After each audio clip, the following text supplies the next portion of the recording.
Hi बच्चों, hello, welcome to an Academy Topper channel, your one-stop solution for physics, chemistry and biology. How's my army? How's my G Square army?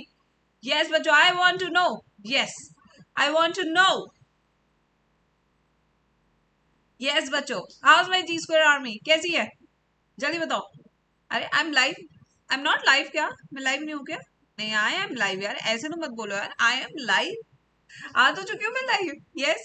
सो चलो बेटा, आज का lecture शुरू करते हैं. आज will be finishing off our environmental issues chapter. आज हम इकोलॉजी अपनी फिनिश कर देंगे और इसी के साथ कल 9 बजे हमारा इसका मेगा मॉक टेस्ट है. 400 क्वेश्चंस का हमारा है मेगा मॉक टेस्ट. क्या हमारा मेगा मॉक टेस्ट है कल हमारा. ठीक है बच्चों, तो उसमें जरूर आना है. हमारा एक होता है हफ्ते हम संडे टू संडे सुबह ना पढ़ के, हम तो खैर रात में ही पढ़ते हैं daily. What's new in this, बल्कि 1 घंटा जल्दी पढ़ेंगे कल. कल हम करेंगे कितने बच्चों? 400 क्वेश्चन करेंगे. ठीक है, तो बच्चों का बहुत जोश रहता है, आप जरूर आना. पिछली बार 9000 बच्चे थे, 9000 किड्स थे पिछली बार. और आज जो दिन में मैंने सेशन लिया था वो सिर्फ 48 मिनट्स का सेशन था. 48 मिनट्स में आज हमारी क्लास में थे 8.2 किड्स. यस, इतने बच्चे हमारे पास थे. तो आप समझ सकते हैं कि कितनी फौज हमारे पास इकट्ठी होती जा रही है. G square army is becoming strong and strong every day. More and more number of students are joining us every day. ठीक है, तो आज हम इस चैप्टर को करते हैं. ठीक है, मैम दिन में जो लड़ाई हुई थी उसमें कौन जीता? बेटा देखो, कोई भी जीता हो, अपन मजे किए थे भाई. मैं वहां पे बैठ गई, आलू कटलेट बनी थी घर में और बने थे क्या, सॉरी, कोल्ड कॉफी. मैं बैठ गई कटलेट लेके और मैं कह रही हूँ, अरे मारो, अरे चुपचाप नहीं रहो, मारो भाई मारो, मारो भाई मारो. मैं पूरा सहयोग दे रही थी वहां पे खड़ी होके, बस इससे ज्यादा मैंने कुछ नहीं किया. अब यहाँ पे इकोनॉमिक और प्लस बैच है. मैं आपको बता दूं बेटा, 2023 जो हमारे एस्पिरेंट्स है, 2023 वाले जो हमारे एस्पिरेंट्स, उनको मैं बता दूं 1 जून से मेरा फ्रेश बैच शुरू हो रहा है. इसमें आप एनरोल कर सकते हो, इसका लिंक डिस्क्रिप्शन बॉक्स में है. कोड आप जी स्क्वायर यूज कर सकते हैं और मुझे स्क्रीनशॉट भेज सकते हैं फॉर पर्सनल मेंटोरशिप. ठीक है. अनसैट अनसैट की एक मेजर अनाउंसमेंट आज मैंने चैनल पे की थी. अगर आप देना चाहते हैं तो फॉर्म फिल कर दीजिए. फॉर्म फिल करते ही मजा आ जाएगा. ठीक है. यस, तो आप इसमें एनरोल कर सकते हैं.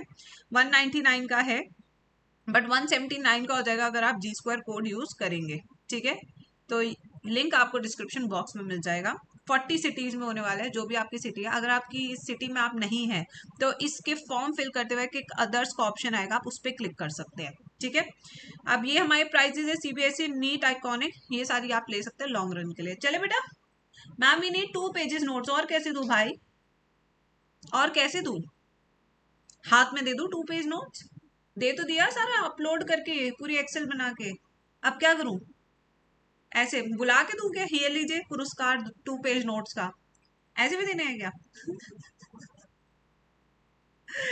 ये नहीं हो पाएगा भाई, ये नहीं हो पाएगा. ये तुमने ज्यादा एक्सपेक्ट कर लिया मैम से. चलो अब आगे चलते हैं बच्चों. एनवायरमेंट के बारे में आज हम पढ़ेंगे. चैप्टर इंपॉर्टेंट है. चैप्टर से वही फिर से 1 से 2 क्वेश्चन एक्सपेक्टेड होते हैं, यानी कि 4 से 8 नंबर हम पॉकेट में आज बना के जाएंगे. कितने नंबर बना के जाएंगे? 4 से 8 नंबर हम पॉकेट में बना के जाएंगे. ठीक है, तो हमारा आज जो चैप्टर है, 2 क्वेश्चंस, 2 क्वेश्चंस का मतलब है 2 into 4 मार्क्स, यानी 8 मार्क्स हम यहाँ इस चैप्टर से बना सकते हैं नीट एग्जाम में. इतने हम बना सकते हैं आराम से, कोई दिक्कत की बात नहीं है, आराम से बना सकते हैं. ठीक है, चलिए स्टार्ट करें बच्चों. चलिए, human population size has grown enormously. आपको नहीं लग रहा कि हर चैप्टर की लाइन यही है बेटा? आपको नहीं लग रहा? हर चैप्टर इसी लाइन से शुरू होता है कि ह्यूमंस फट रहे हैं. ठीक है, इसका मतलब है ह्यूमंस फट रहे हैं. ठीक है, okay. Now this means increase in demand of food, water, home, electricity, roads. ये भी सेम चीज है. Now these demands exerting tremendous pressure on our natural resources. Population बढ़ेगी तो सारा कहां से आएगा? नेचर से ही तो आएगा सारे रिसोर्सेज. ठीक है, the need of an hour is to check the degradation and depletion of our precious natural resources and pollution without halting the process of development. यानी कि अब हम क्या करें, अब आ गए समझौता. किस पे आ गए बच्चों? हम आ गए समझौता. ठीक है, अब समझौता क्या है कि भाई अपन की डेवलपमेंट भी ना रुके और नेचर को कोई नुकसान भी ना हो. ऐसा कुछ हम करने की आज के चैप्टर में कोशिश करेंगे. ठीक है, तो इसमें सबसे पहले पॉल्यूशन. पॉल्यूशन क्या होता है? Any undesirable change in physical, chemical, biological characteristic of air, land, water और सॉइल. अगर पॉल्यूशन क्या, पॉल्यूशन को हिंदी में प्रदूषण कहते हैं। प्रदूषण क्या है? कोई भी अनडिजायरेबल चेंज है, चाहे वो फिजिकल हो, केमिकल हो, बायोलॉजिकल हो, किस में? वाटर में हो, एयर में हो, या सॉइल हो, या आपका लैंड हो, उसे हम पॉल्यूशन कहेंगे। एजेंट्स, जो एजेंट्स इस पॉल्यूशन को फैलाते हैं उन्हें हम पॉल्यूटेंट्स कहते हैं। क्या कहते हैं? पॉल्यूटेंट्स। जैसे फूफू, यू नो व्हाट इज फूफू बेटा? That is also type of pollution. अब किसी मुंह पे जाके फूफू करोगे तो क्या होगा? पॉल्यूशन ही ना होगा, उसके लिए तो अनडिजायरेबल चेंज है, वो बंदा नहीं करता फूफू। ठीक है। तो in order to control environmental pollution, अभी एनवायरमेंट के पॉल्यूशन को बचाने के लिए गवर्नमेंट ऑफ इंडिया बहुत एक्टिव हो गई है, और दिल्ली सरकार तो सबसे एक्टिव है बेटा। ठीक है, सरकाजम।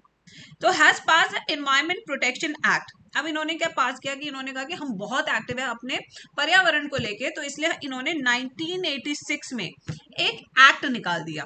ठीक है, और वो इन्होंने कहा कि इसमें हम प्रोटेक्ट भी करेंगे और इम्प्रूव भी करेंगे क्वालिटी ऑफ आवर एनवायरमेंट। इसलिए इन्होंने गंगा एक्शन प्लान बनाया, जो आज तक सही नहीं चल रहा। ठीक है, ओ सॉरी, गंगा एक्शन प्लान इतना जबरदस्त था कि आज गंगा स्वच्छ हो गई है। सरकाजम।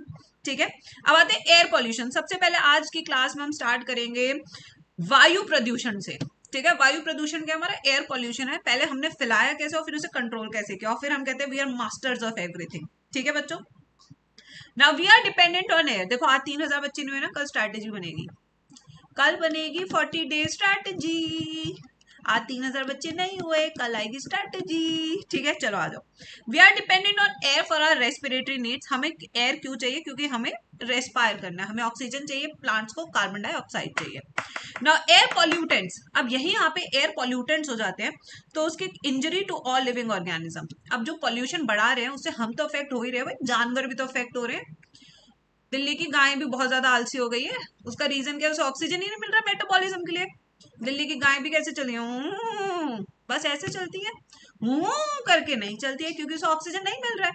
तो हम तो अफेक्ट हो ही रहे हैं, उसके साथ सारे लिविंग ऑर्गेनिज्म अफेक्ट हो रहे हैं। ठीक है, क्योंकि पॉल्यूशन है। ठीक है, अब देखो, they reduce growth and yield of crop. अब आप कहेंगे मैम आप गाय के बारे में बता रहे तो क्रॉप कैसे आ गया? अब होता है क्या बेटा, जो ये हमारा क्या है? लीफ है। अब नकाशी देखना, ओप नकाशी, ये हमारी लीफ है। लीफ के ऊपर होते हैं स्टोमेटा, ये क्या होते हैं? स्टोमेटा। अब इस स्टोमेटा के ऊपर जम गया है पॉल्यूशन, पिंक कलर से क्या बना दिया? पॉल्यूशन। अब ये पॉल्यूशन गैसेस को एक्सचेंज होने नहीं देगा, गैसेस को एक्सचेंज होने नहीं देगा। जब गैसेस एक्सचेंज नहीं होगा, उसे कार्बन डाइऑक्साइड नहीं मिलेगी, तो क्या वो ढेला कार्बन डाइऑक्साइड फिक्सेशन करेगा? अरे 3 के हो गए क्या? चलो बाद में बना दूंगी 40 day strategy. Okay sorry, I am sorry. ठीक है, यस। तो यहाँ पे क्या होगा बच्चों? अगर हम यहाँ पे देखें तो यहाँ पे स्टोमेटा से कार्बन डाइऑक्साइड और ऑक्सीजन का एक्सचेंज नहीं होगा। अगर उसका एक्सचेंज नहीं होगा तो वहां पे हमारा फोटोसिंथेसिस नहीं हो पाएगा। ठीक है बच्चों, now causes pre mature death of plants, और इससे क्या होगा? Pre mature death of plant हो जाएगा। Now, air pollutants also deleteriously affect the respiratory system of humans. Humans के respiratory system को ये भयंकर तरीके से affect करते हैं, और animals के भी। कैसे करते हैं ये मैं आपको बताती हूँ। अगर आजकल आपको पता है, आप अभी रिसेंटली मैं बड़े होटल में गई थी। ठीक है, ताज आपने सुना होगा, मैं वहां गई थी। अरे कोई एग्जीबिशन थी, फ्री में जा रहे थे इसलिए चले गए। ठीक है, ये मत सोचना कि मैं वहाँ खाना वाना खाने गई, तो बहुत महंगा है भाई। 1100 रुपए की मंचूरियन थी।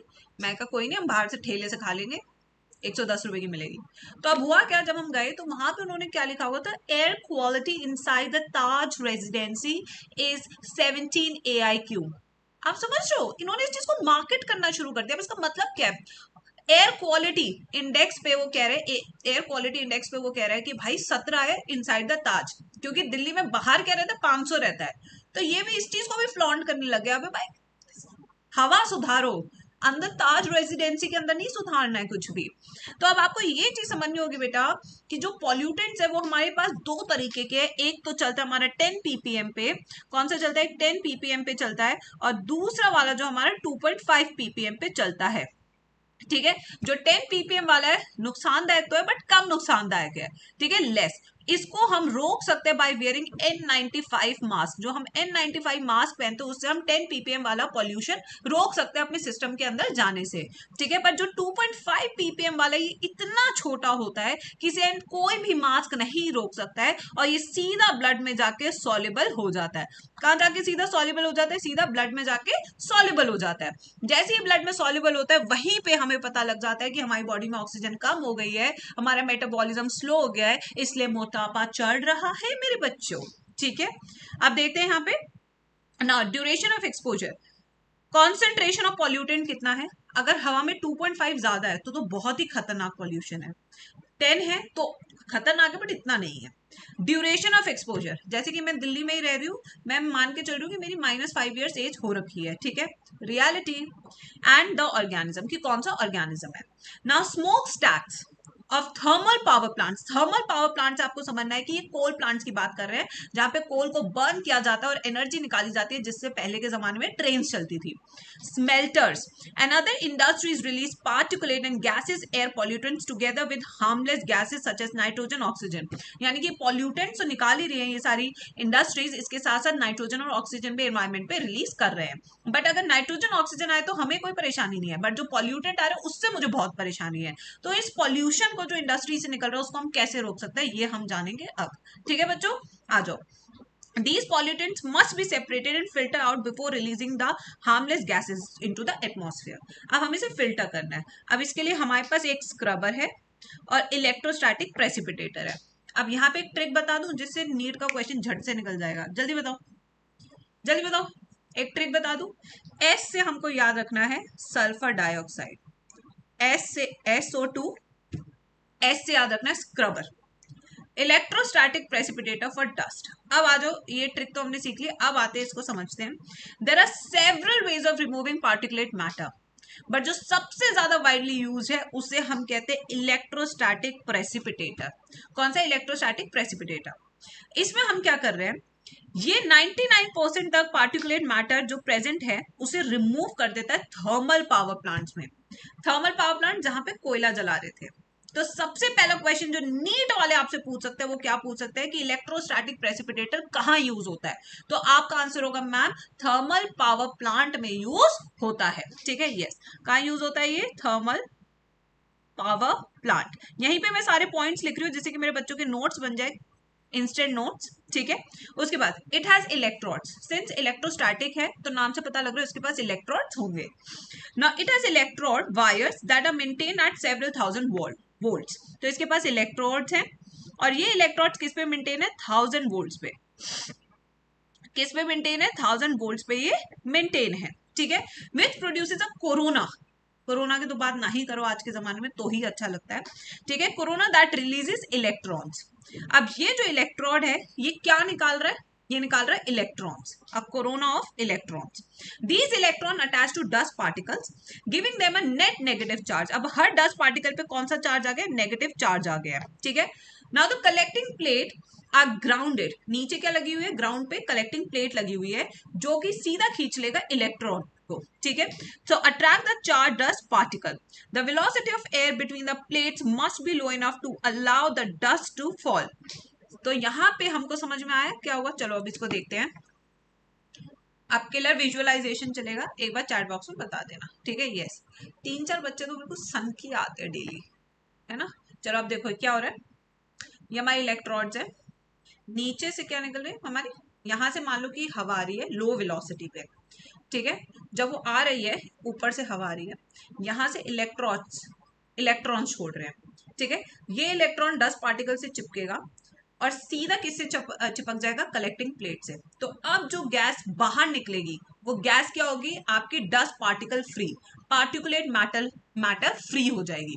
तो यहाँ पे जो हम इलेक्ट्रोस्टैटिक प्रेसिपिटेटर है वो किसके लिए यूज कर रहे हैं? डस्ट पार्टिकल्स के लिए। किसके यूज कर रहे हैं बच्चा? डस्ट पार्टिकल्स के लिए यूज कर रहे हैं। इसमें हमने कोरोना ऑफ इलेक्ट्रॉन यूज किया है, कोरोना ऑफ इलेक्ट्रॉन। अब वहीं पे अब दूसरा हम कर रहे हैं स्क्रबर। अब स्क्रबर क्या है? मैंने ट्रिक बताई थी, स्क्रबर SO2, यानी कि क्या चीज हटाएंगे हम स्क्रबर से? हम हटाने वाले गैसेस लाइक सल्फर डाइऑक्साइड। हो गई ट्रिक याद? अब कभी भी गलती नहीं होगी अगर स्क्रबर आ गया तो नीट में। In a scrubber the exhaust is passed through a spray of water और लाइम। तो यहाँ पे हम क्या कर रहे हैं, एक एग्जॉस्ट है और उस एग्जॉस्ट से हम क्या पास कर रहे हैं, स्प्रे पास कर रहे हैं पानी का या लाइम का, ठीक है। In a scrubber recently we have realised the dangers of particulate matter that are very very small and are not remove by these precipitators. इतने छोटे पार्टिकुलेट्स हैं कि हम उन्हें रिमूव भी नहीं कर पा रहे, ना ही स्क्रबर की मदद से, ना ही किसकी मदद से, अपने प्रेसिपिटेटर की। According to central pollution control board CPCB, very important for NEET exam, what is the full form of CPCB, लिख दो चैट बॉक्स में जल्दी से। यस, सीपीसीबी क्या है, central pollution control board. Particulate size 2.5 micrometer or less in diameter, PM25, are responsible for causing the greatest harm to human health because it get dissolved in the blood. क्यों ये सबसे ज्यादा harmful है, क्योंकि ये सीधा blood में mix हो जाते हैं। Now the fine particulates can be inhaled deep into the lungs and cause breathing and respiratory symptoms like irritation, inflammation, damage to the lungs and premature death. सबको समझ में आया बच्चों? CPCB clear, 2.5 PM clear, PM10 clear, ये सारी चीजें clear. अब हम आएंगे कि आखिर ये पॉल्यूशन के क्या क्या सोर्सेज है, what are the sources of pollution. सबसे पहले ऑटोमोबाइल्स। ऑटोमोबाइल्स क्या होते हैं बच्चों, व्हाट आर ऑटोमोबाइल्स? ऑटोमोबाइल्स यानी कि हमारी गाड़ियां, ठीक है। आजकल गाड़ियों में कौन सी सही चल रही है, किया सेल्टोस बहुत चल रही है ना। Yes, no promotion, they have not paid me even a single rupee. Automobiles are major cause for atmospheric pollution, सबसे ज्यादा कॉज है ये, ठीक है, at least in the metro cities. As the number of vehicle is increasing on the street, this problem is now shifting to the other cities too. Proper maintenance of automobile along use of lead-free petrol. Question alert. सरकार क्या कहती है, कैसा petrol use करना चाहिए जो 1 रुपया महंगा होता है, वो कौन सा होता है, लेड फ्री पेट्रोल होता है, ठीक है। तो सरकार कहती है कि हमें कैसा यूज करना चाहिए petrol. Everybody right this in the chat box. हमें जो पेट्रोल यूज करना चाहिए वो लेड फ्री होना चाहिए, या डीजल भी कैसा होना चाहिए, लेड फ्री होना चाहिए, क्योंकि लेड क्या है, एक तरह का हमारा हैवी मेटल है जो कि अगर बॉडी में जाएगा तो it can be carcinogenic in nature, carcinogenic हो सकता है, इट कैन कॉज कैंसर, ठीक है। Can reduce the pollutants they emit. Catalytic converters, अगर क्वेश्चन आएगा कि कैटालिटिक कन्वर्टर्स कहाँ यूज होते हैं तो मेरे बच्चे आंसर क्या देंगे, जैसे कैटालिटिक कन्वर्टर्स का नाम आएगा बच्चों के दिमाग में आ जाना चाहिए कि ये वाला जो फिल्टर है ये हम कहाँ पे यूज कर रहे हैं, व्हीकल्स, ये हम कहाँ पे यूज कर रहे हैं, अपने ऑटोमोबाइल्स में यूज कर रहे हैं। ये जो कैटालिटिक कन्वर्टर, इसमें एक प्लेट लगी होती है जो कि बहुत ही महंगे धातु से बनी होती है। उस धातु का नाम क्या है बच्चों, that is platinum, platinum bands, साथ भी बात भी, ठीक है, पैलेडियम, ठीक है, then you have rhodium as the catalyst. तो ये जितनी महंगी प्लेट होगी, जैसे बड़ी बड़ी गाड़ियां होती है BMW CMW, ठीक है, उन सब में ये महंगी महंगी प्लेट्स लगी होती है जिससे उनका जो एमिशन है पॉल्यूशन का वो मिनिमम हो सके, ठीक है। आप fitted into automobile for reducing emission of poisonous gases. तो सबसे पहली चीज हमें क्या समझना है कि ऑटोमोबाइल से बहुत ज्यादा पॉल्यूशन बढ़ रहा है, हमें जो पेट्रोल यूज करना चाहिए वो लेड फ्री यूज करना चाहिए।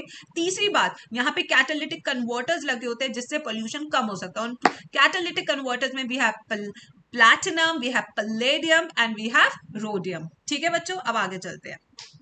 As exhaust passes through the catalytic converter, जैसे ही कैटालिटिक कन्वर्टर से गुजरती है बर्न वाला, जो अनबर्न्ड हाइड्रोकार्बन्स है, क्या है, unburned hydrocarbons are converted into CO2 and water.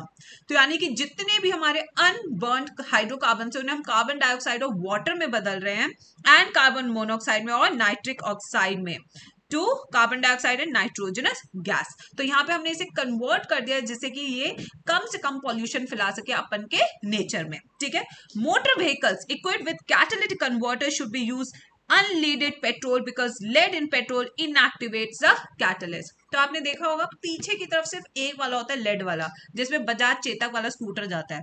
आपने देखा कभी पेट्रोल पंप जाके? यस बच्चों देखा आपने? अगर आपने देखा हो तो आप देखोगे कि सिर्फ एक ही होता है, बाकी सारे लेड फ्री होते हैं, क्योंकि आज के डेट में सबके पास कैटालिटिक कन्वर्टर ना कंपलसरी है, ठीक है। इन इंडिया, अब भारत की बात करते हैं, air prevention control of pollution act, यानी वायु को बचाने का जो एक्ट है वो 1981 में आया था। कब आया था बेटा? 1981 में। एनवायरमेंट प्रोटेक्शन एक्ट कब आया था? यस, आई लव यू तल्ला। आशिकी लड़ा रहे हो यहाँ पे? बड़े ही डेस्प हो बेटा, पढ़ाई के मंदिर में भी आशिकी। क्या बात है, दम हो तो ऐसा बदतमीजी का। Now what was amended in 1987? फिर अमेंडमेंट कब आया बेटा? 1987 में आया, to include noise as an air pollutant. यहां से आपका अब आ गया नीट का क्वेश्चन कि पॉल्यूशन, एयर पॉल्यूशन एक्ट कब आया? 1981 में, बट अमेंडमेंट कब आया? 1987 में, क्योंकि नॉइज को भी कंसिडर किया एज एयर पॉल्यूशन। ठीक है बच्चों। ना नॉइज इज अनडिजायर्ड, नॉइज क्या है? Undesired high level of sound. ठीक है, जैसे कि अभी मैं गा के सुनाती हूँ, अभी आपको पता लग जाएगा व्हाट इज नॉइज। जलता है जिया, ठीक है, this is noise. Undesired high level of sound is called noise. आपको समझ में आ गया what is noise? Good. We have got used to associating loud sounds. अब हमें लाउड साउंड अच्छे लगते हैं, ठीक है, yes, with pleasure and entertainment, not realizing that noise causes psychological physiological disorder in humans। ऐसे क्लास में आज कितने बच्चे हैं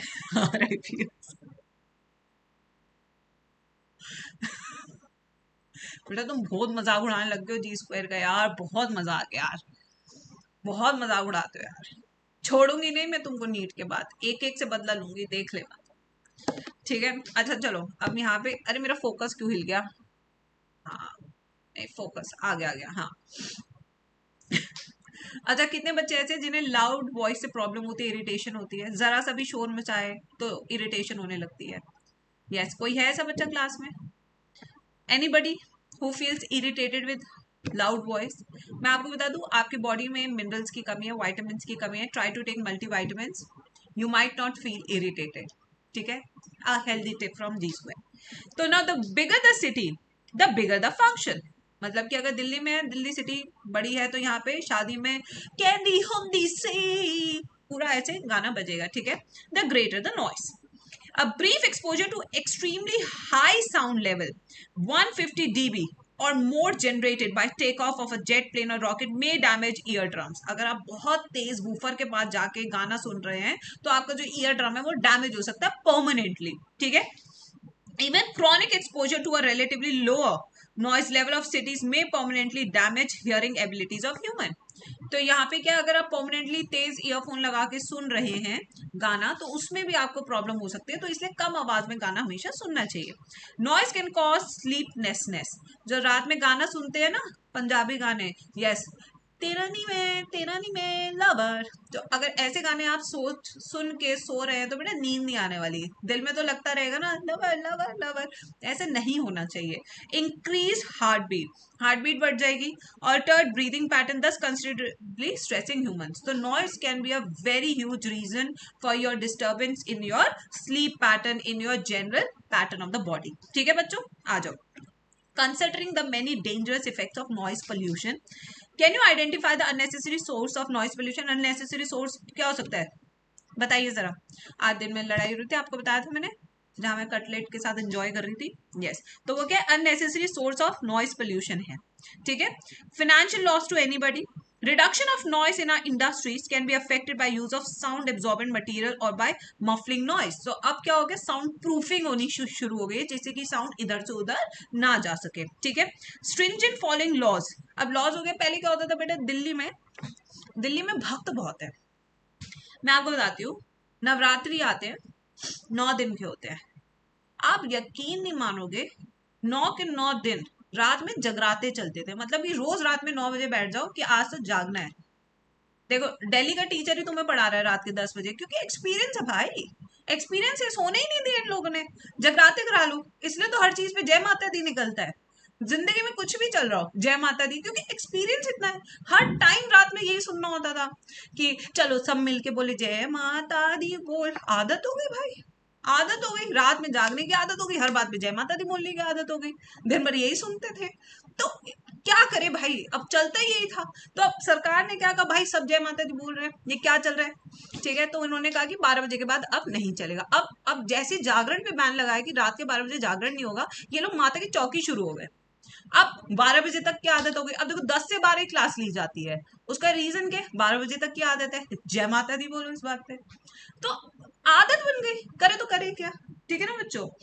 तो ये क्या, अब सरकार भी कह रही कि स्कूल्स हॉस्पिटल्स के आसपास हॉर्न मत बजाओ, और सबसे ज्यादा हॉर्न वही बजाएंगे। ठीक है। परमिसिबल साउंड लेवल्स है क्रैकर्स के। नाउ लाउड स्पीकर्स टाइमिंग्स, ये सब हमने सेट किए जैसे कि नॉइज पोल्यूशन कम से कम हो सके। अब सरकार ने, अब देखो दिल्ली, स्टडी ऑफ दिल्ली आ गई, अब इसको बढ़िया से पढ़ेंगे। ठीक है बच्चों, यस आ जाओ। Now with its very large population, भाई हमें पता है पॉपुलेशन लार्ज है, इंसाइड तो बिल्कुल रुला दिया इस चीज से। Of vehicular traffic, Delhi leads the country in its level of air pollution. मतलब कि अपन फर्स्ट है वर्ल्ड में, इंडिया में नहीं मेरे बच्चों, वर्ल्ड में नंबर 1 है। ठीक है। It has more cars in the states of Gujarat West Bengal put together. मतलब कि यहाँ पे अगर आप देखोगे, अब देखो मैं अपना एग्जांपल नहीं दूंगी, हमारे ऊपर वाले देख लो। हमारे ऊपर वाले 4-5 लोग रहते, अरे सुन ना ले भाई। ठीक है, 4-5 लोग हैं बट गाड़ियां 3 है, ये कोई बात होती है? जगह तो उतनी है भाई। ठीक है, यही बात होती है। इन 1990s Delhi ranked fourth among the 41 most polluted cities of the world. Now we are at number 1. Air pollution problem in Delhi became so serious that a public interest litigation was filed in the Supreme Court. मतलब इतना worst pollution हो गया था कि वहां के हमारे advocates ने बोला भाई पर्चा डाल जरा कि pollution कम करो। ठीक है, पर्चा डाल दिया। पर्चा इज litigation.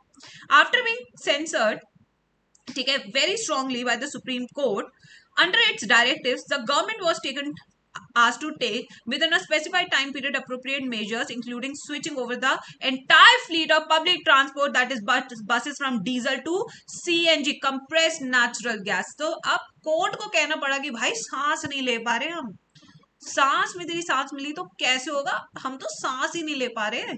तो यहाँ पे उन्होंने कहा कि भाई कुछ तो करो। अब कुछ क्या उन्होंने किया कि जितना भी डीजल वाला हमारा गाड़ी हुआ करता था उन सबको सीएनजी पे उसने शिफ्ट कर दिया। तो all the buses of Delhi were converted on CNG in 2002। ठीक है। You may ask a question, why CNG?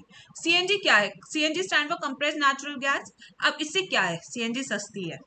सबसे पहले बड़ी बात क्या है बेटा? यस बेटा, सबसे बड़ी बात क्या है? सीएनजी सस्ती है।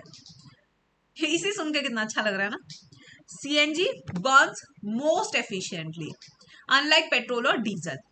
इन the automobiles very little of unburned hydrocarbons are left. जितना कम अनबर्न्ड हाइड्रोकार्बन रहेगा उतना अच्छा वो फ्यूल होगा। तो इस मामले में सीएनजी बेहतरीन है। ठीक है।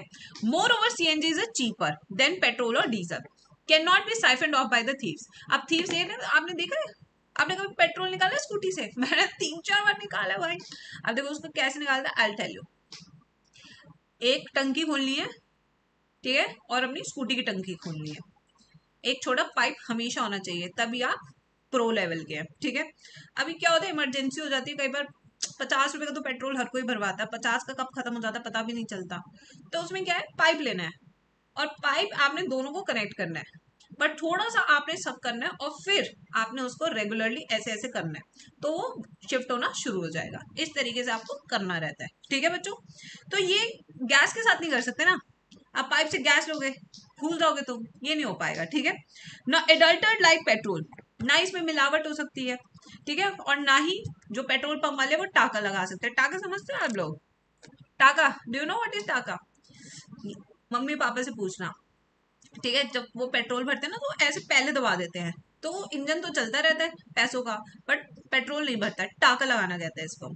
तो यहाँ पे ना क्या है, एक्सपीरियंस बंदे काम में आने चाहिए, समझ लो बेटा, पार की आंखों वाले।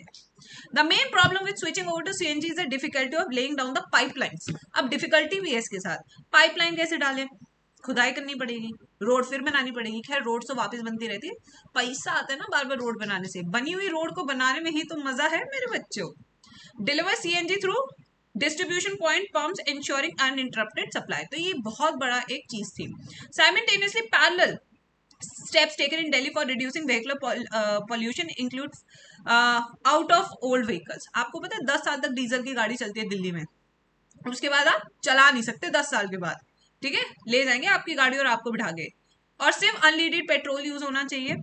लो सल्फर पेट्रोल एंड डीजल हमें यूज करना है। तो तीन चीजें की, low sulphur petrol diesel, unleaded petrol diesel, and तीसरी चीज क्या की, जितने भी पुराने व्हीकल्स उनको बाय बाय करो, वरना मारुति सुजुकी चला के भाई टशन देखा करो। यस, ये मैं तेरा एम्पलीफायर फायर, ठीक है ना। तो government of India through a new auto fuel policy, अब यहाँ पे ऑटो फ्यूल पॉलिसी भी आ गई, has laid down a road map to cut down vehicular pollution in Indian cities.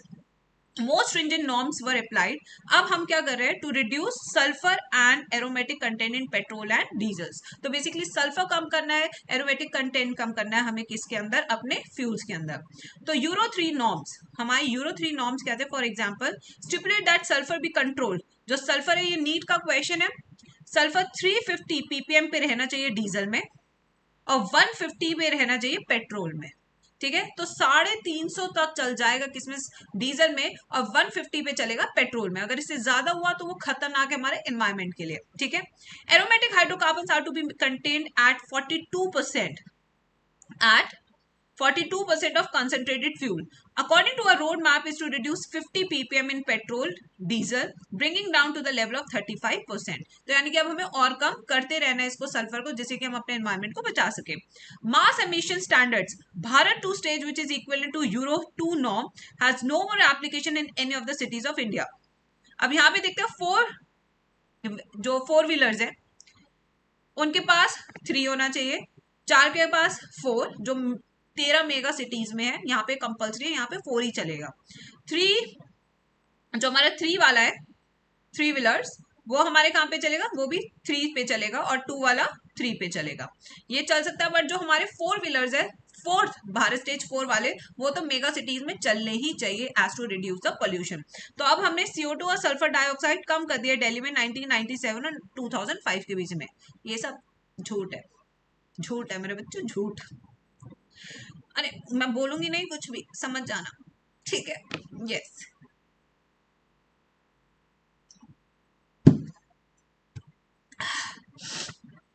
आगे चले बच्चों, नेक्स्ट पोल्यूशन अब हमें आज की क्लास में शुरू करना है, that is water pollution in its control, ठीक है। अब वाटर पोल्यूशन पे आते हैं। जल ही जीवन है, जीवन ही जल है, पानी को साफ रखना बेहद जरूरी है, ठीक है। अब ये क्या है, ओल्ड एनसीईआरटी है, बट यहाँ से क्वेश्चन आएगा, आ सकता है, ठीक है बच्चों, इसलिए ये भी कर लो। आ जाओ, human beings have been abusing the water bodies around the world by disposing them into all kind of waste. पानी के अंदर हम हर तरीके का वेस्ट डाल देते हैं, ठीक है, ये तो आपको पता ही है। Now we tend to believe that water can wash away everything, not taking cognizance of the fact that water bodies are our lifeline as well as that are other living organism। हम कुछ भी डाल देते हैं। सबसे बड़ी बात है पूजा के टाइम पे फ्लावर्स डालना, देखो ये ट्रेडिशन और कल्चर अलग बात है, बट फ्लावर आप एक भी डाल सकते हैं। गेंदे की माला डाल देना, यार ये क्या तरीका है, थोड़ा सा सोचना चाहिए, क्योंकि उसके अंदर फिशेज रह रही है, आप गंदगी में रह पाओगे क्या, वो मुझे पता नहीं बट हाँ, फिशेस को रहना पसंद नहीं है, बट वो रह रही है जस्ट बिकॉज ऑफ अस, ठीक है। तो यहाँ पे अगर हम देखें, ह्यूमन की एक्टिविटीज, पॉन्ड्स, लेक, स्ट्रीम्स, इन सबको गंदा कर चुके, पॉल्यूटेड कर चुके, इसलिए फिर से सरकार जाग उठी। इस बार कब जागी, 1974 में अपन की सरकार जागी, water prevention and control of pollution act. 1981 में कौन सा आया था, एयर का। 1974 में किसका आया था, वाटर का। अब डोमेस्टिक सीवेज के अंदर क्या क्या है, ठीक है, ये हमने कल की क्लास में, सॉरी वो तो मैंने क्रैश कोर्स में पढ़ा था, sorry. As we work without water in our homes in the cities and towns, we watch everything into drains, कपड़ा धोएंगे, ठीक है, धोएंगे, ठीक है, बस। Have you ever wondered what is sewage, sewage क्या होता है, अरे वही अपना बाथरूम का पानी, ठीक है। Is the sewage treated before, जो सीवेज है वो उसे ट्रीट किया जाता है या नहीं किया जाता है, before it is transported into a river. Only mere 0.1% impurities makes domestic sewage unfit for humans। अब आप समझ रहे हैं ना डोमेस्टिक सीवेज क्या है, अब उसे आप डायरेक्टली पियेंगे तो बहुत सारी बीमारियां हो जाएगी। You have read about sewage treatment in chapter 10, ये मैं आपको पढ़ा दूंगी। Solids are relatively easy to remove, क्योंकि फिजिकल ट्रीटमेंट है, प्राइमरी ट्रीटमेंट, बट सबसे मुश्किल जो हटाना है that is a dissolve salt like nitrate, phosphate, other nutrients, toxic metal, organic compounds from the water. तो जो हमारे जितना पॉल्यूशन होता है, यहाँ पे अब मैं आपको बता रही हूँ ये वाला ग्राफ, जितना ज्यादा पॉल्यूशन है, क्यों इसमें इतना ज्यादा पॉल्यूशन है, क्योंकि इसमें ऑर्गेनिक मैटर ज्यादा है। सिंस इसमें ऑर्गेनिक मैटर ज्यादा है तो इसका बीओडी भी क्या होगा, ज्यादा होगा, बायोलॉजिकल ऑक्सीजन डिमांड या बायोकेमिकल ऑक्सीजन डिमांड। तो जितना ज्यादा बीओडी मतलब उतना ज्यादा पॉल्यूटेड है पानी, और इस बीओडी को कम करने के लिए हमें क्या यूज करने पड़ते हैं, माइक्रोब्स, या आपकी बीओडी को कम कर देता है। तब हम सीवेज वाटर को कहां डाल पाते हैं, रिवर्स में डाल पाते हैं। ठीक है बच्चों। Now domestic sewage primarily contain biodegradable organic matter, ये सेम चीज मैंने ऊपर लिखी, which readily decomposes, ये डिकम्पोज हो जाता है। इसके लिए हमें चाहिए माइक्रोब्स, यानी हमें चाहिए बैक्टीरिया, फंजी, माइक्रो ऑर्गेनिजम्स, जो कि इस ऑर्गेनिक मैटर को खत्म कर दे और पॉल्यूशन को कम से कम कर दे। तो इन माइक्रोब्स को यहाँ पे ग्रो करने के लिए क्या चाहिए, ऑक्सीजन, और जितना ज्यादा ऑर्गेनिक मैटर सीवेज वाटर में उतना ज्यादा उसका बायोकेमिकल ऑक्सीजन डिमांड। ठीक है बड़ा, मुझे लग रहा है मेरे को हो गया जुकाम, बस प्रे करो कि ये जुकाम जुकाम ही हो, इससे ज्यादा ना हो, क्योंकि मैं नहीं चाहती तुम्हारे क्रैश कोर्स में कोई भी दिक्कत है। बहुत मुश्किल से हम सेटल हुए हैं यूट्यूब पे, अब इसमें मुझे कोई डिस्टरबेंस नहीं चाहिए। Figure 16.3 shows changes that one notice following the discharge of sewage into a river. Microorganisms involved a biodegradation of organic matter in a receiving water body consumes a lot of oxygen. जितना ज्यादा oxygen use उतना ज्यादा BOD, और जितना ज्यादा BOD उतना ज्यादा pollution. ठीक है, अब जितना ज्यादा ऑर्गेनिक मैटर होगा उतना ज्यादा mortality of fishes and other aquatic creatures होंगे। ठीक है, now presence of large amount of nutrients, अगर वहीं पे पानी के अंदर बहुत ज्यादा न्यूट्रिएंट्स हो गए हैं, एक्सेस में हो गए हैं, this can lead to planktonic growth, that is algae.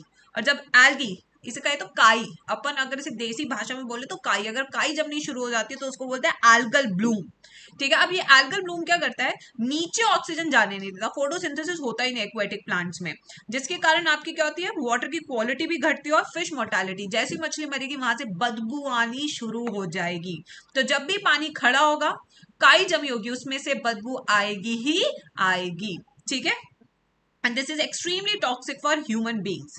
You may have seen the beautiful mauve colored flowers found on very appealing shaped floating plants in water bodies. These plants, which were introduced in India, were the lovely flowers from the havoc created by blocking the waterways. They were Eichhornia, यानी water hyacinth. इस water hyacinth के बारे में 3 chapter ने दिया NCERT ने, this is very important.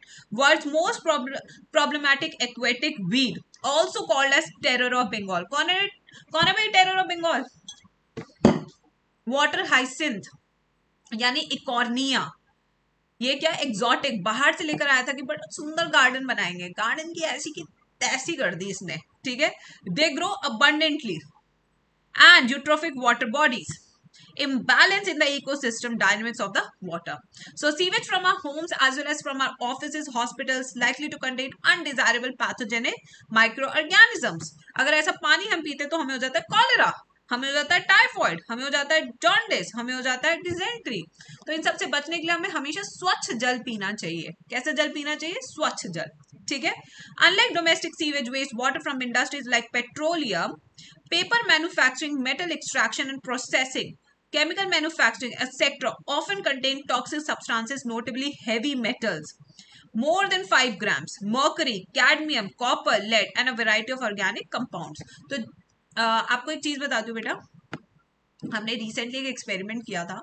पालक जानते हैं आप, स्पिनिच? पहले तो एक बात बताओ, जब 3300 बच्चे लाइव है तो 2000 लाइक क्यों है? तुम्हारे हाथ दुख जाते हैं क्या? हाँ, उसे लाइक कर बटन दबाने से। हाँ, यस। चलो अब यहाँ पे हम देखते हैं, पालक मैं बता रही थी, पालक स्पिनिच, एक एक्सपेरिमेंट हमने किया था।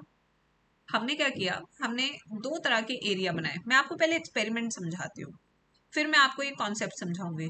ठीक है बच्चों, let's come to the experiment. हमने ये लिया फील्ड 1, ये हमारी क्या है फील्ड 1, ये हमारी फील्ड 2। यहाँ पे हमने सॉइल के अंदर लेड फ्री रखा, यानी कि हैवी मेटल नहीं था। ठीक है बच्चों, समझ में आया मैम ने क्या किया है? This is field A, this is field B. इसके अंदर हमने लेड फ्री रखा, मतलब कि इसके अंदर हैवी मेटल नहीं था। जो दूसरी वाला हमारा आप देख रहे हैं, इसके अंदर हमने हैवी मेटल डाला, लेड। अब हमने यहाँ पे ग्रो करना शुरू किया अपना पालक। क्या ग्रो करना शुरू किया हमने? पालक। ये था हमारा पालक। ठीक है बच्चों, ये पालक था। अब हमने क्या किया, अब अगर ये लेड इसमें तो लेड था ही नहीं, यहाँ पे लेड था। अब लेड पालक ने एब्जॉर्ब किया या नहीं किया, ये हमें कैसे पता चलेगा? तो हमने क्या किया, हमने इसकी छोटी छोटी गोलियां बना के इस पालक की माउस को खिलाया। इसकी भी छोटी छोटी गोलियां बना के हमने माउस को खिलाया। फिर हमने दोनों ही माउस को सैक्रिफाइस कर दिया, मतलब कि मार दिया। फिर हमने हिस्टोलॉजी, हमने इसकी हिस्टोलॉजी की, इंटेस्टाइन की, किसकी की? Histology of intestine. इंटेस्टाइन में जहां एब्जॉर्प्शन हो रहा है वो हमने चेक किया। आपको पता है रिजल्ट्स क्या थे? What were the results? Results ये थे कि जहां लेड था वहां पे उसके ब्लड स्ट्रीम्स में और उसके इंटेस्टाइन में हमें लेड मिला, और यहां पे हमें लेड नहीं मिला। इससे क्या पता चलता है? इस एक्सपेरिमेंट से हमें ये पता चलता है कि जो पालक है वो हैवी मेटल्स को एब्जॉर्ब करता है और स्टोर करता है। Palak can absorb heavy metal and it can store. So whenever you eat palak, you might eat heavy toxic metals if they are grown in such type of area. समझ में आया बेटा? कैसा लगा एक्सपेरिमेंट? शानदार था या नहीं? I have done this live experiment, ये किया है मैंने अपनी एमएससी में। यस तो इसी चीज पे अब मैं आपको एक कॉन्सेप्ट समझाती हूँ। अब आपको एक कॉन्सेप्ट बेहतरीन तरीके से समझ में आएगा। ठीक है? Yes, a few toxic substances often present in the industrial wastewater, जैसे कि heavy metals, can undergo biological magnification. Biomagnification कैसे हुआ? पहले पालक ने स्टोर किया, फिर मैंने खाया, फिर मेरी बॉडी में स्टोर हो गया, तो मेरी बॉडी में वो मैक्सिमम अमाउंट में प्रेजेंट है, तो बायो मैग्निफिकेशन हो रहा है। This you see in the aquatic food chain also. Biomagnification refers to the increase in concentration of toxicant और सक्सेसिव ट्रॉफिक लेवल। तो जैसे जैसे ट्रॉफिक लेवल बढ़ता जाएगा, द अमाउंट ऑफ बायोमैग्निफिकेशन या concentration of pollutant will increase. This happens because a toxic substance accumulated by an organism cannot be metabolized, excreted, and is thus passed on the next higher trophic level. This phenomenon is well known for mercury and DDT. DDT क्या था हमारा? एक fertiliser था. Now shows biomagnification of DDT in an aquatic food chain. In this manner, the concentration of DDT is increased at successive trophic level. जैसे कि सबसे कम किस में था? फिश ईटिंग बर्ड में सबसे ज्यादा होगा, सबसे ज्यादा बायोमैग्निफिकेशन है, सबसे कम कैल्शियम. अच्छा, अब इसका दूसरा क्या हो सकता है? जो DDT, high concentration of DDT also disturb calcium metabolism in birds. अगर बर्ड्स के अंदर कैल्शियम मेटाबॉलिज्म नहीं हो तो उनके अंडे क्या होंगे? मजबूत अंडे नहीं होंगे. अगर अंडे मजबूत नहीं है तो जल्दी से क्या होगी? हैचिंग हो जाएगी और वो ढंग से बन नहीं पाएंगे और डेथ होनी शुरू हो जाएगी ऑफ द बर्ड्स. तो यहाँ पे एक शेल क्या रहा? पतला रहा, जिसके कारण प्री मेच्योर ब्रेकिंग हुई और बर्ड पॉपुलेशन कम होनी शुरू हो गई. बेटा ये सबको समझ में आया? बायोमैग्निफिकेशन का फंडा सबको समझ में आया क्लास में? एक बार जल्दी से मैम को बता दो. ये भी नहीं बेटा, आपको पता है एक और एक्सपेरिमेंट मैंने किया था, do you want to know? वो भी मैं आपको बता देती हूँ. बहुत ही बेहतरीन एक्सपेरिमेंट, इसी से मिलता जुलता मैंने किया था. मैं आपको बताती हूँ हम कैसे करते हैं एक्सपेरिमेंट. एक्वेटिक फूड चेन का बताती हूँ. हमने क्या किया? हमने लिया फिर से लेड एज हैवी मेटल. हमने 2 टब्स बनाए. क्या बनाए बेटा? हमने 2 टब्स बनाए. एक था लेड फ्री टब, वाटर, और एक के अंदर था लेड, वाटर के अंदर. ठीक है, समझ में आ गया आपको? जो लेड वाटर वाले थे इसमें भी हमने कॉन्सेंट्रेशन वाइज बनाए, यानी कि इसमें भी हमने 3 टब्स बनाए. एक के अंदर मान लो कि हमने 0.2 रखा कॉन्सेंट्रेशन, एक के अंदर 0.4, एक के अंदर 0.6, इस तरीके से हमने रखा. अब हमने इसके अंदर भी मछली रखी. मैंने जो मछली मैंने रखी थी वो थी हेट्रोप्न्यूस्टस फॉसिलिस. कौन सी मछली थी? हेट्रोप्न्यूस्टस फॉसिलिस. ये मछली मैंने रख दी. अब इन चारों मछली को मैंने 15 दिन के लिए इस पानी में रहने दिया और खाना अच्छे से दिया 15 डेज के लिए. फिर मैंने इन चारों टब में से एक एक मछली ली और मार दी. ठीक है, सैक्रिफाइस कर दी. और चारों मछली की मैंने क्या निकाली? ओवरीज. क्या बाहर निकाली? ओवरीज. अब आपको पता है फर्टिलिटी. यस, हमने क्या देखा? जो लेड फ्री वाला था उसमें जो फिश की फर्टिलिटी थी वो बहुत अच्छी थी, यानी कि जो हमने वहां पे ओवा देखे वो बहुत बड़े बड़े और ढंग से हमको दिख रहे थे। ठीक है, इसका पूरा मेरा डेजर्टेशन भी है, अगर मुझे कभी टाइम मिला तो मैं उसकी फोटो जरूर डाल दूंगी। वो मेरे घर पे रखी हुई है, उसकी डेजर्टेशन की मेरी पूरी बहुत सुंदर मैंने फाइल बनाई थी, आपको जरूर दिखाऊंगी किसी दिन, I share it with you. ठीक है, तो फिश की फर्टिलिटी क्या है, नॉर्मल थी, बहुत अच्छे अच्छे आपको ओवा दिख रहे थे। फिर इस वाले कॉन्सेंट्रेशन में जो 0.2 वाला कॉन्सेंट्रेशन है, इसके अंदर हमने थोड़े से छोटे साइज के देखे, इसमें और छोटे साइज की, और इस वाली मछली में तो बेटा कह लो कि इनफर्टाइलिटी मछली। तो यानी कि इस वाले एक्सपेरिमेंट से जो हमने पेपर बनाया था, जर्नल बनाया था, वो क्या पेपर बनाया था हमने कि heavy metals present in the Ganges river can affect the fertility of fishes. समझ में आया आपको किस किस तरीके से ब्यूटीफुली हम एक्सपेरिमेंट करते हैं टू अंडरस्टैंड, तब जाके हम ये सारी चीजें अंडरस्टैंड करते हैं और फिर हम जाके आपको पढ़ाते हैं ये सब चीजें। ठीक है, अब आते हैं eutrophication is the natural ageing of the lake. ये क्या है, natural ageing of the lake है, हर लेक ने एक दिन फॉरेस्ट बन जाना है। ठीक है, ना by nutrient enrichment of its water. In a young lake, the water is cold and clear, supporting little life. But with time, streams draining into the lake introduce nutrients such as nitrogen, phosphorus, which encourage the growth of aquatic organism.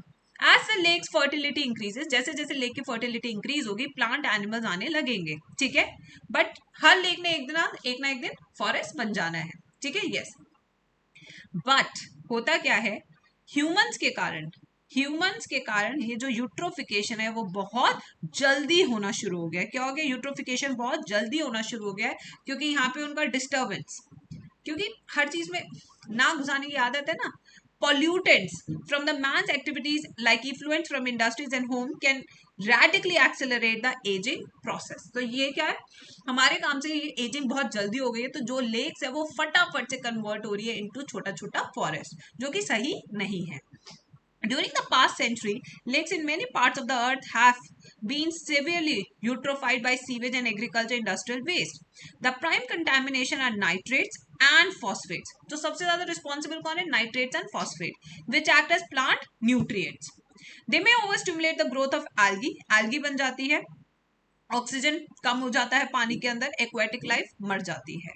ठीक है, heated thermal waste water flowing out of, एक second, आज मेरी आंखें ही नहीं खुल रही, कल तो आंखों में दर्द था, आज तो मेरी आंखें ही नहीं खुल रही। गिव मी अ सेकंड बच्चों, गिव मी अ सेकंड।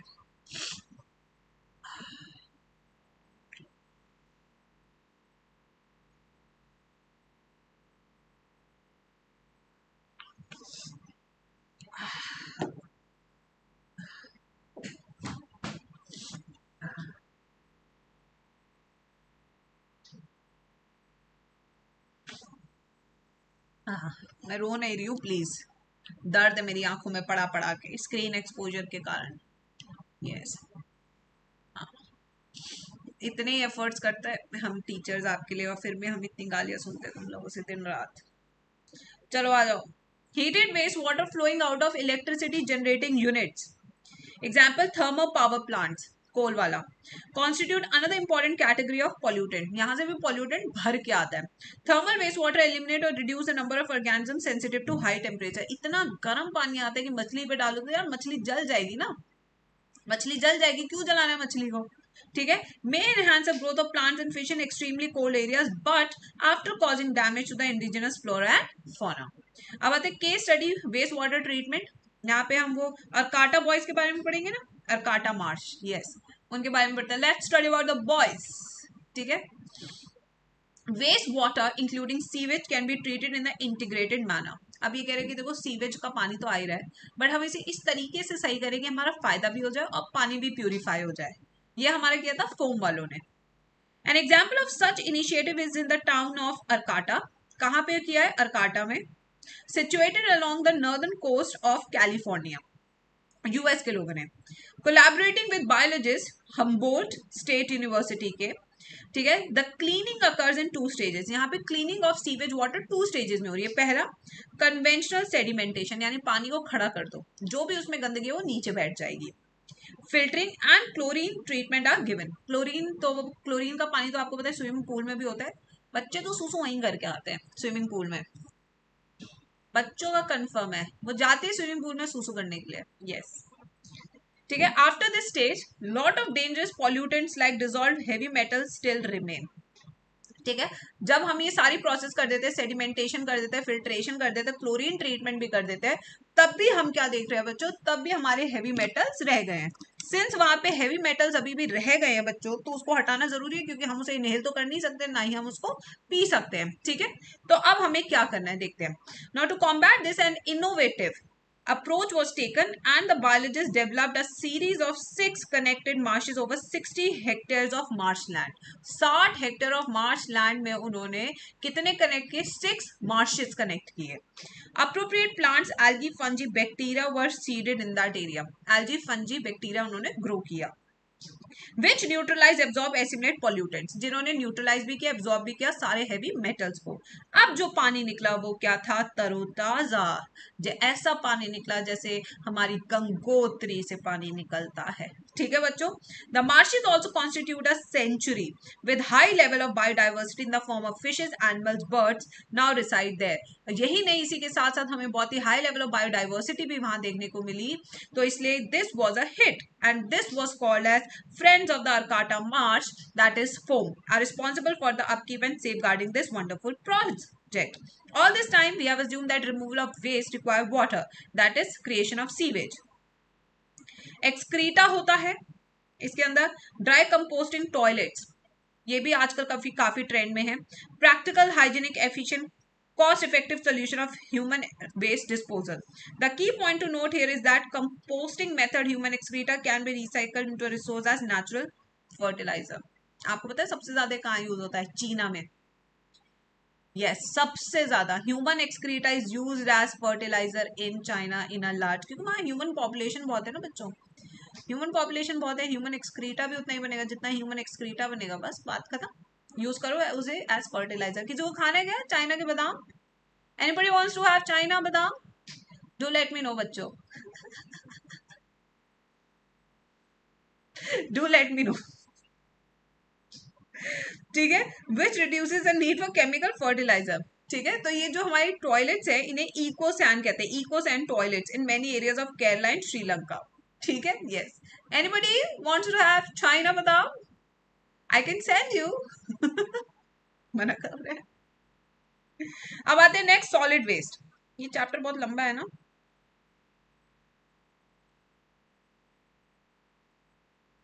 हे भगवान ये तो खत्म ही नहीं हो रहा।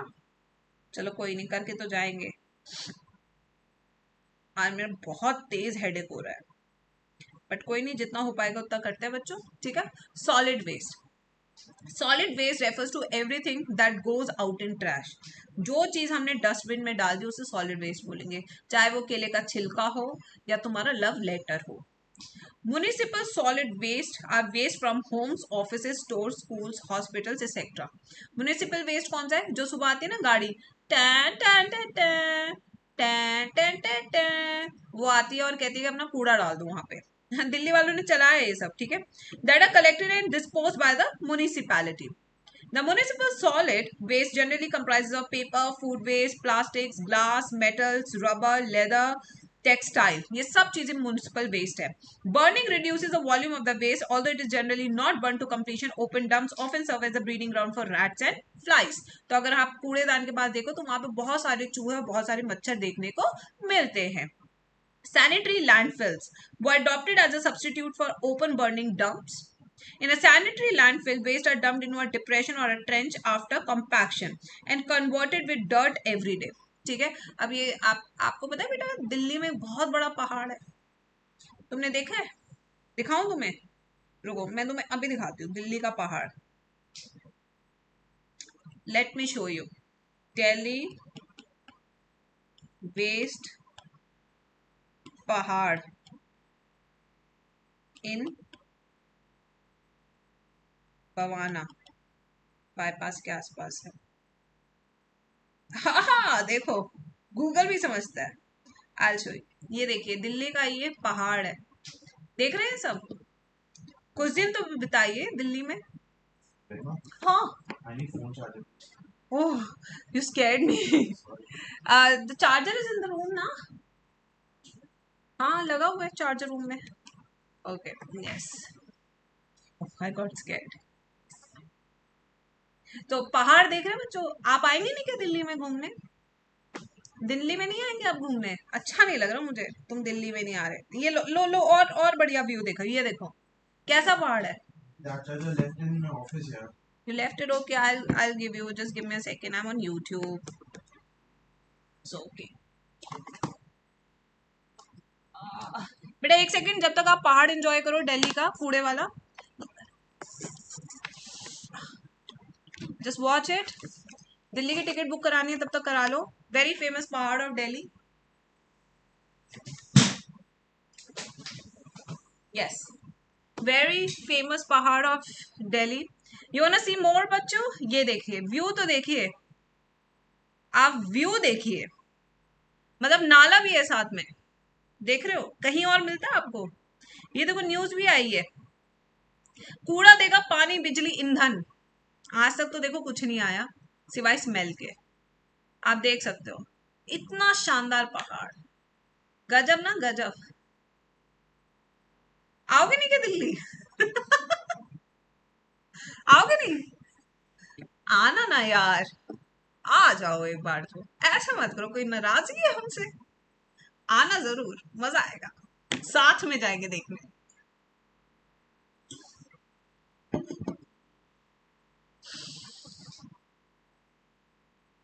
तो अब हमने क्या कहा, हमने कहा कि भाई सैनिटरी लैंडफिल्स बनाते हैं, इन्हें इस कूड़े को कॉम्पैक्ट करते हो और सीधा धरती के में गड्ढा बना के डाल देते हैं, ठीक है। Landfills are not really much of a solution, but ये सोल्यूशन नहीं है। Since the amount of garbage generation, especially in the metros, has increased so much that the cities get filled too. अब ये मैंने बता दिया ना कितना कूड़ा निकलता है। यस, बता दिया ना मैंने तुम्हें। Also there is a danger of seepage of chemicals. अगर आप यहाँ आसपास जाओगे ना, इतनी भयंकर बदबू आती है इस पहाड़ के पास, इतनी भयंकर बदबू है कि भाई उसी टाइम तुम्हें झटका लग जाएगा कि कहाँ आ गए मैं। From these landfills polluting underground water resources also, ठीक है। A solution to all this can be a human beings coming more sensitive to these environmental issues. All waste that we generate can be categorized into 3 type. Biodegradable, जैसे कि अपने केले के छिलके, recycle हम कर सकते हैं जैसे कि प्लास्टिक बॉटल्स, या फिर हम नॉन बायोडिग्रेडेबल जैसे कि हमारा हो गया plastics. It is important that all garbage generated is sorted. ये सॉर्ट करना जरूरी है, और ये काम कौन करता है? कबाड़ी वाला, रैक पिकर्स। ये ऐसी जॉब कर रहे हैं जो कोई नहीं कर रहा है, क्योंकि ये रिसाइकलिंग कराते हैं।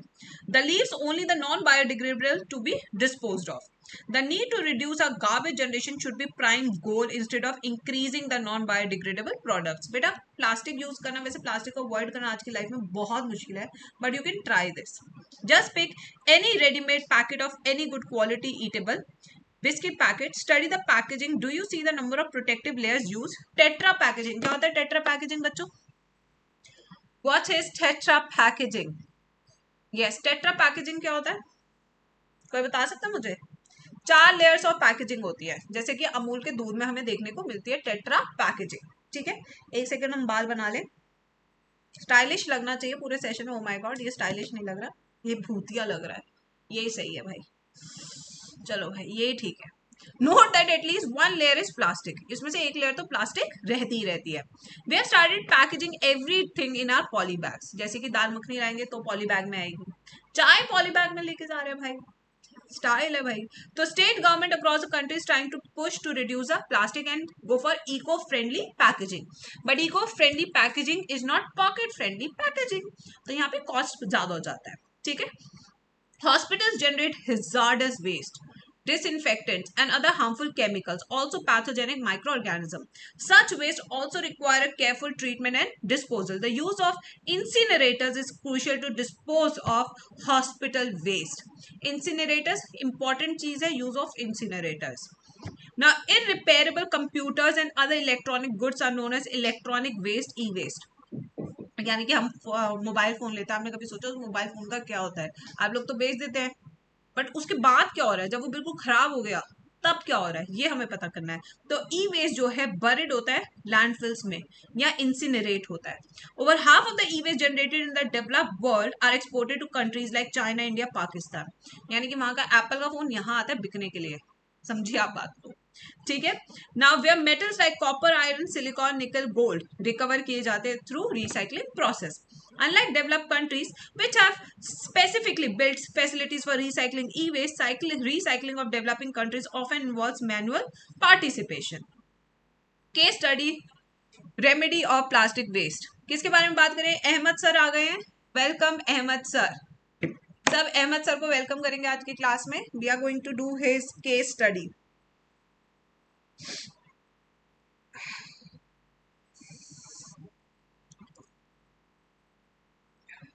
कल बेटा थोड़ा सा रेस्ट लिया जाएगा, तबीयत हो गई खराब. अगर कल मैंने रेस्ट नहीं लिया, ऐसे पूरा दिन मैं पढ़ाती रही पागलों की तरह, मेरी बच जाएगी band. Yes. Now Ahmed Khan sir के पास चलते हैं. 57 ईयर ओल्ड है वो. इन्होंने क्या किया, सारे प्लास्टिक सैक इकट्ठे किए 20 ईयर्स सर. ठीक है. 8 years ago he realized plastic waste was a real problem. Plastic एक रियल प्रॉब्लम है, इन्हें रियलाइज हुआ. इन्होंने बनाया पॉलीब्लैंड. पॉलीब्लैंड के एक फाइन पाउडर है रिसाइकल मॉडिफाइड प्लास्टिक का, and was developed then by his company. This mixture is mixed with bitumen. Bitumen क्या है? एक रोड ले करने के लिए चिंबक की तरह काम करता है. ठीक है, गम की तरह. Use in the lay to lay roads. RV college of engineering के साथ उन्होंने बैंगलोर सिटी कॉर्पोरेशन के साथ मिलके उन्होंने प्रूव किया कि पॉलीब्लेंड और बिटुमेन मिला के उन्होंने रोड्स बनाए. जो रोड्स बनी वो वाटर रेप्लेनेंट भी थी और बहुत ही बढ़िया रोड्स थी. और इसका कॉस्टिंग 0.4 पर केजी आता था. ठीक है. 40 किलोमीटर तक हम बना सकते थे. इन्होंने बनाई और बहुत ही हाई हिट इनका रहा. This was a case study of Ahmed sir. Ahmed sir तो हो गए बिल्कुल जबरदस्त, famous. Agrochemicals and their effect. Agrochemicals क्या है? जो एग्रीकल्चर में हम केमिकल्स यूज करते हैं. ठीक है बच्चों. तो in the wake of green revolution. Green revolution कब हुआ था? 1970s में हुआ था. किसने किया था? MS स्वामीनाथन ने. Use of inorganic fertilizer and pesticides has increased many folds for enhancing crop production. Pesticides, herbicides, fungicides are being increasingly used. Pesticide जो pest को मारता है, herbicide जो herbs को मारता है, fungicide जो fungus को मारता है. These incidentally are also toxic to non-target organism. ये सिर्फ target organism को ही नहीं मारते बल्कि non-target organism के लिए भी harmful है. That are important components of soil ecosystem. We know what the addition of increasing amount of chemical fertilizers can do in the aquatic ecosystem. It can lead to eutrophication. It can lead to biomagnification. Case study of organic farming. अब आते case study करते हैं. यहाँ पे हमने क्या किया, बहुत ही बढ़िया केस स्टडी है बेटा, आ जाओ. Integrated organic farming is a cyclical zero waste procedure where waste product from one process are recycled as a nutrient for the other. This allows a maximum utilization of resource and increases the efficiency of production. Ramesh Chandra Dagar, a farmer in Sonipat, Haryana, is doing just this job. He includes beekeeping. वो अपने farm के अंदर beekeeping भी रखते हैं, dairy management भी करते हैं, वाटर हार्वेस्टिंग भी करते हैं, कंपोस्टिंग भी करते हैं, एग्रीकल्चर भी करते हैं. Which support each other and allow extremely economical and sustainable venture. अगर उन्हें मैन्योर की जरूरत है तो वो काउ डंग ले आएंगे. ठीक है. अगर उन्हें पॉलिनेटर्स चाहिए तो वो क्या यूज कर लेंगे? बीज यूज कर लेंगे. There is no use of chemical fertilizer. Cattle excreta act as manure. Crop waste is used to fill the compost, which can be used as natural fertilizer formation. तो इस तरीके से बेटे डागर सर ने एक बनाया हरियाणा किसान welfare club with current membership of 5000 farmers. बहुत ही बढ़िया. एक बार तालियां बजा दो डागर सर के लिए. एक बार तालियां.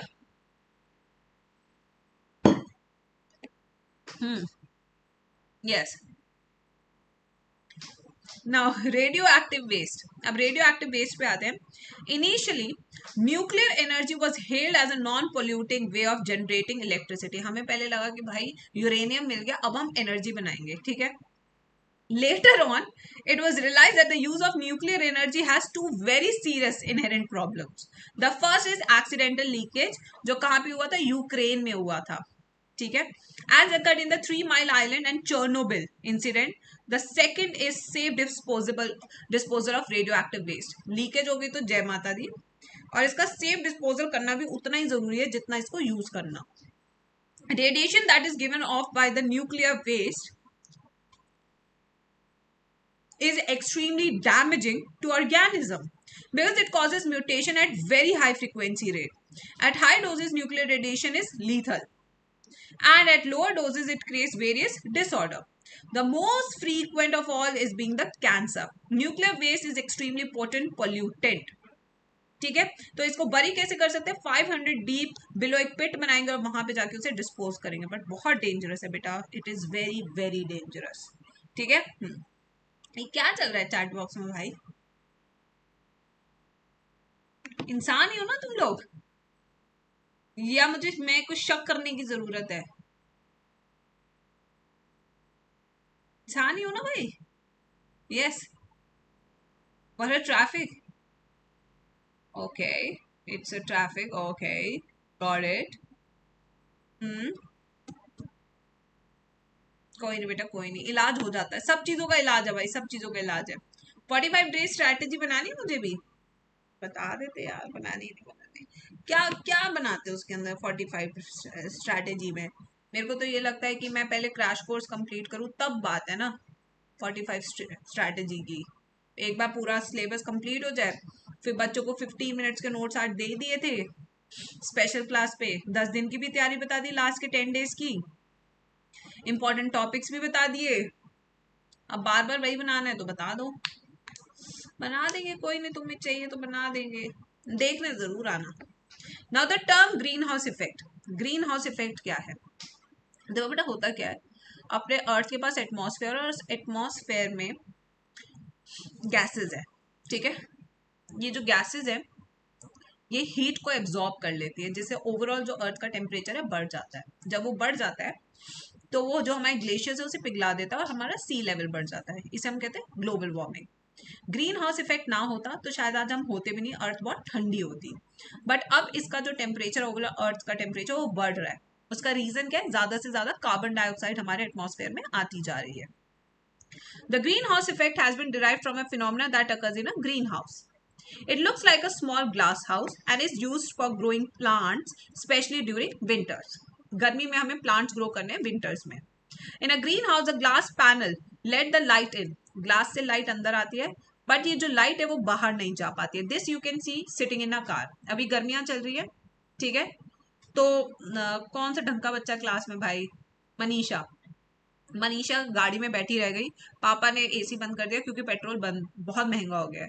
अभी लाइट अंदर आएगी, लाइट बाहर नहीं जाएगी, तो गाड़ी अंदर हीट होती जाएगी। मनीषा जैसे ही पापा आएंगे, मनीषा कहेगी पापा क्या करते हो यार, गर्मी में ढाके चले गए मुझे, देखो मेरे को कितना पसीना आ रहा है। यस, बस यही होता है ग्रीन हाउस इफेक्ट, बस यही है बेटा green house effect.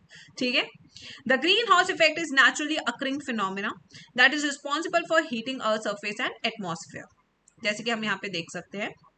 Surprise to know that without greenhouse effect हमारा एवरेज अर्थ का टेम्परेचर कितना होगा? -18 degree rather than present 15 degree celsius. तो आप देख सकते हैं इतना डिफरेंस आ जाएगा। Now, in order to understand the greenhouse effect, it is necessary to know the fate of energy of sunlight that reaches the outermost atmosphere. Clouds and gases reflect about 1/4 of the incoming solar radiation. जो हमारे clouds हैं, जो हमारी gases है, वो reflect कर देती है 1/4 radiation. बाकी absorb हो जाती है earth में solar radiation. ठीक है, leading to the heating of the earth surface. Earth surface re-emit heat in the form of infrared radiation, but part of this does not escape into the space atmospheric gases. CO2, methane absorb a major fraction of it. The molecule of these gases radiate heat energy. तो ये क्या है?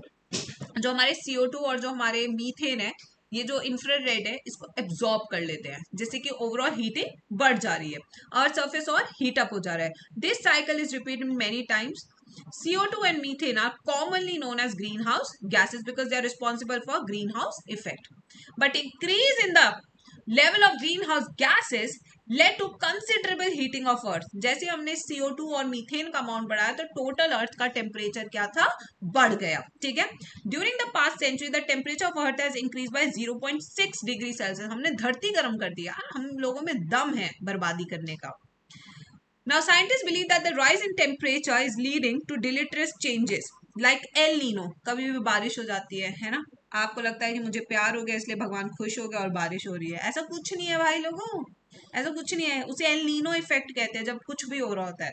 Leading to increase melting of polar ice caps as well as other places in the Himalaya snow cap. Over many years this will result in a rise in sea level. Sea level हमारा बढ़ गया है और जो छोटे छोटे टापू जैसे देश है जापान वगैरह वो सब डूब जाएंगे। ठीक है, now improving efficiency of energy usage, reducing deforestation, planting trees, slowing down of growth of human population। Ozone depletion very important topic, यहां से नीट में क्वेश्चन आता है।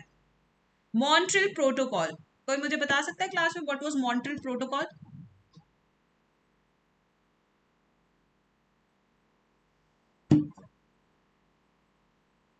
कोई बता सकता है what was Montreal protocol? Ozone से रिलेटेड था, protection of ozone, ozone depletion से हमें बचाना है, दैट वाज मॉन्ट्रियल प्रोटोकॉल। यहां से नीट का क्वेश्चन आता है तो मैं लिख रही हूं मॉन्ट्रियल प्रोटोकॉल। मॉन्ट्रियल कहां पे? आपके कनाडा में, क्या बोलेंगे? कनाडा बोलेंगे। ठीक है, now you have earlier studied in the chemistry textbook, अरे ये सब छोड़ो, bad ozone formed in the lower atmosphere troposphere that harms the plant and animals. There is a good ozone which is a part of stratosphere. This absorbs UV rays and protect you from cancer. आपको किसे protect करिए? Cancer से। ये जो हमारी है ये Dobson unit में नापी जाती है, डीयू में, Dobson unit. Ozone gas is continuously formed by the action of UV rays. Molecular oxygen also degrades into molecular oxygen in the stratosphere. There should be a balance between production and degradation of ozone in the stratosphere. But फिर से बदतमीजी हमने की है, हमने क्या use किया? Chlorofluorocarbons. जैसे जैसे हम क्लोरोफ्लोरोकार्बन्स यूज कर रहे हैं हम देख रहे हैं कि जो हमारी ओजोन है वो डिप्लीट हो रही है। अब ओजोन डिप्लीट कैसे हो रही है?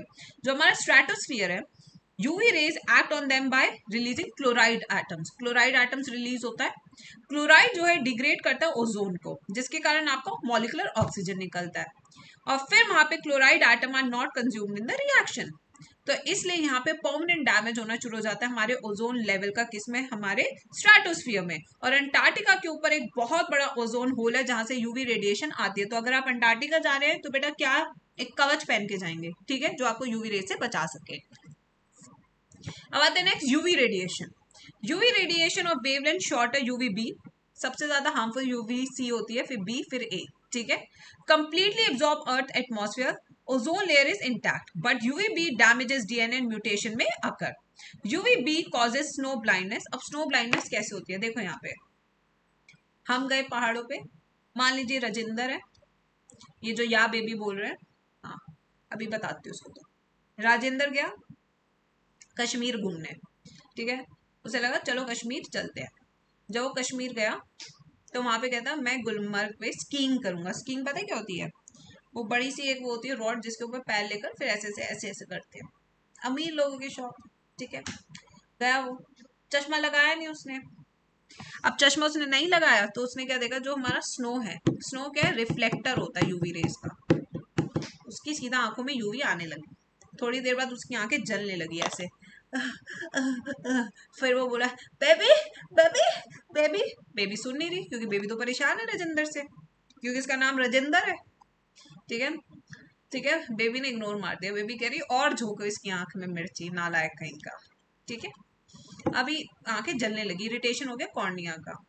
फिर जो साथ में बेबी के बेबा था उन्होंने कहा कि ऐसा है भाई सुन, यहाँ पे जब तू आया था ना स्कीइंग करने तो चश्मा लगा के आना चाहिए था, जिससे कि आंखों में इरिटेशन ना हो। तो ये सबक मिला हमारे राजेंद्र साहब को, कहाँ पे? कश्मीर में जाके। ठीक है, तो बेबी धोखा दे देगी तो या बेबी लिखने की जरूरत नहीं है चैट बॉक्स में। ठीक है बच्चों, चलिए आगे चलते हैं। इसे हम कहते हैं स्नो ब्लाइंडनेस, कैटरैक्ट भी हो सकता है इससे।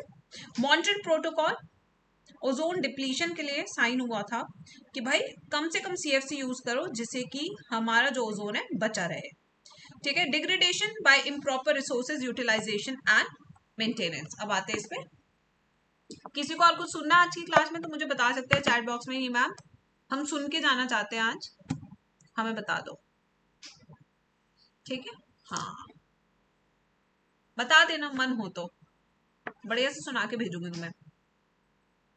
Okay, the degradation of natural resources can occur not just by the action of pollutant but also by improper utilization.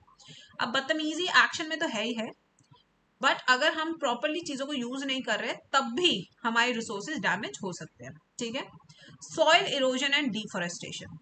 अभी क्या है, आपने पेड़ काट दिए तो जैसी बारिश होगी सॉइल बह जाएगी, सॉइल बह गई तो फर्टाइल लेयर तो हट गई। अब कैसे नई सॉइल बनेगी, नई सॉइल बनने में 10,000 साल लगेंगे। तो इसलिए it's a very very bad process, soil erosion and desertification. Now, the development of the fertile topsoil takes centuries, but it can be removed very easily due to human activities by overcultivation, unrestricted grazing, deforestation, poor irrigation practices. Major cause क्या है इसका? Deforestation. Water lodging, soil salinity. Irrigation without proper drainage of water leads to water lodging in the soil.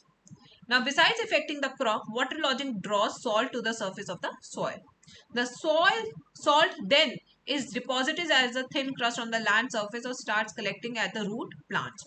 This increased salt content and growth of crop is damaging.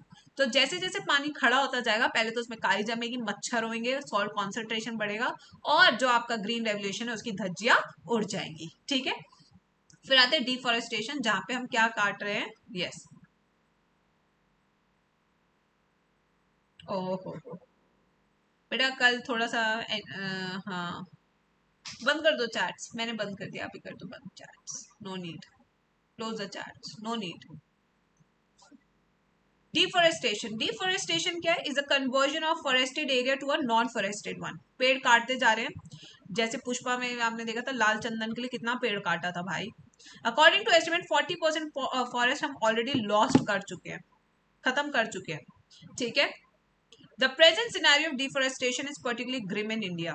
At the beginning of the 20th century, forest cover, ये सबसे important line है, यहाँ से NEET में question आता है। Forest cover was 30% of the land, but now it is just 19.4. National Forest Policy 1988 की कहती है कि 33% एरिया हमारा क्या होना चाहिए, प्लेन्स का कवर होना चाहिए फॉरेस्ट से, और 67 हिल्स का। हाउ डज डिफॉरेस्टेशन अकर? इसके लिए स्लैश एंड बर्न, यानी कि काटो, जलाओ और फिर उस पे उगाओ और फिर आगे निकल लो, जिसे हम झूम कल्टीवेशन कहते हैं। नॉर्थ ईस्टर्न स्टेट्स में बहुत पॉपुलर है and it is a major cause of deforestation. Slash and burn में क्या होता है? Farmers cut down the trees of the forest and burn the plant remains. The ash is used as fertilizer, the land is then used for farming and cattle grazing. तो इसके कारण हमारा forest cultivation क्या बहुत कम हो रहा है। Reforestation क्या है? वापस हम फॉरेस्ट बनाएंगे। बहुत सारे लोग हैं, इस साल एक को पद्म श्री भी मिला था, मैं नाम भूल गई उस लेडी का, फ्रॉम केरला थी, जो पूरा के पूरे फॉरेस्ट बना रहे हैं, एक एक बंदा फॉरेस्ट बना रहा है, सोचो, ठीक है। अब आते हैं next case study. People participated peoples participation has a long history in India. In 1731, King of Jodhpur in Rajasthan asked one of his ministers to arrange wood constructing a new palace. The minister and worker went to a forest near a village inhabited by Bishnois. This is a community. To cut down trees. The Bishnois community is known to be peaceful and coexistence with nature. The effort to cut down trees by the kings was by Bhari Angrezi by the Bishnois. A Bishnoi woman Amrita Devi showed exemplary courage by hugging a tree and daring king men to cut her first before the cutting the tree. ठीक है, कितना effort है, यहाँ पे भी एक महिला मोर्चा मारती हुई। The tree mattered much more than her life. तो जो वो किंग था उसने उसको काट दिया और फिर वो वुड ले गया। Her 3 daughters, 100 of other Bishnois followed her, thus lost their life in saving trees. This magnitude, when human beings sacrifice their life for the cause of environment. That's why India started Amrita Devi Bishnoi Wildlife Protection Award for individuals who are very active in the protection of our environment. You may have heard of Chipko movement. This was happened to be in Garhwal, Himalayas. In 1974, local women showed enormous bravery. फिर से women आ गई, महिला मोर्चा मार गई, ठीक है। Enormous bravery in protecting trees from the acts of contractors by hugging them.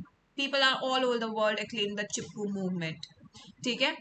Now, realizing the significance of participation by local communities, we have a joint forest management to work closely with the local communities for the protection and managing forests. In return to this, they get products like fruit, gums, rubber, medicine. Thus, the forest can be conserved by a suitable manner. समझ में आ गया chapter? जल्दी से बताओ chat box में। अब कल का स्केड्यूल सुन लेंगे सब बच्चे। बिफोर आई गो, मैं हमेशा स्केड्यूल बता के जाती हूँ बच्चों को। स्केड्यूल कल रात, tomorrow that is Sunday 9 PM special class 400 question mega mock test.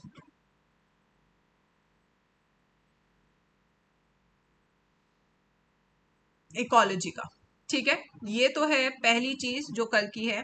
अगर आपने अभी तक एनरोल करना है तो मैं आपको बता दूं, आप टेलीग्राम ग्रुप ज्वाइन कर सकते हैं नीट टॉपर्स का। क्लास के बाद तुरंत से आपको वहां पे नोट्स मिल जाएंगे आज की क्लास के, प्लस आपको स्पेशल क्लास का लिंक भी मिल जाएगा। लिंक ज्वाइन करते वक्त कोड आपने G² यूज करना है, जैसे कि आप फ्री एनरोलमेंट कर सके। ठीक है बच्चों, so this is for the day.